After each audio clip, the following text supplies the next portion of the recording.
गुप्त काशी में नारायण कोटि मंदिर समूह। रुद्रप्रयाग के ऊखीमठ ब्लॉक में गुप्त काशी के निकट नारायण कोटि गांव में नवग्रह मंदिर समूह है।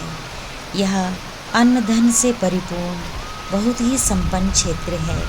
यहाँ पर लक्ष्मी नारायण का पौराणिक मंदिर है, अर्थात वास्तव में यहाँ लक्ष्मी नारायण का निवास प्रतीत होता है। नवग्रह मंदिर के पास ही प्राकृतिक जल स्रोत का कुंड है, जिसके शुद्ध जल से भक्तगण जलाभिषेक करते हैं। कोटि नारायण अर्थात जहाँ भगवान विष्णु के 1 करोड़ रूप विद्यमान है, उस पवित्र पुनीत स्थान को ही नारायण कोटि के नाम से जाना जाता है। इस पवित्र स्थल के बारे में कई पौराणिक कथाएं भी प्रचलित हैं। इसी मंदिर समूह के बारे में एक कथा जो मैंने आचार्य कृष्णानंद नौटियाल जी से सुनी थी, उनके अनुसार समुद्र मंथन के पश्चात नारायण स्वरूपा मोहिनी जी ने राक्षसों से सुरक्षा के उद्देश्य से अमृत कलश गरुड़ जी महाराज को सौंप दिया था। अमृत कलश की सुरक्षा के लिए गरुड़ महाराज कलश लेकर हिमालय प्रांत में पहुँचे, जहाँ प्राकृतिक सौंदर्य से परिपूर्ण स्थान पर स्थित चाम अर्थात चंपा के वृक्ष पर विश्राम हेतु रुके। परंतु अचानक कलश के छलकने से अमृत की कुछ बूंदें चंपा के वृक्ष और जमीन पर एक विशाल शिला के ऊपर गिर पड़ी।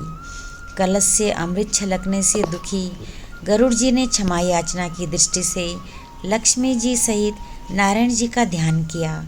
तब भक्त वत्सल भगवान गरुड़ जी को दुखी देखकर लक्ष्मी सहित प्रकट हुए और गरुड़ जी से बोले कि हे गरुड़ जी, जिस चंपा के वृक्ष पर अमृत बूंदें गिरी है, वह वृक्ष युग युगांतर तक सुरक्षित रहेगा ही, परंतु जिस शिला पर यह अमृत बूंदें गिरी हैं, उस शिला में मैं अपने कोटि अर्थात करोड़ स्वरूप में सदैव लक्ष्मी जी सहित निवास करूँगा। आज से इस स्थान को कोटि नारायण के नाम से जाना जाएगा। कालांतर में लक्ष्मी नारायण की यह लीला स्थली नारायण कोटि के नाम से विख्यात हुई। चंपा का एक पुराना वृक्ष भी यहाँ पर नवग्रह मंदिर के पूर्व में कुछ दूरी पर विद्यमान है। ऐसा ही कई पौराणिक कथाएं इन नवग्रह मंदिरों के बारे में स्थानीय लोगों में प्रचलित है। जय हो लक्ष्मी नारायण भगवान की।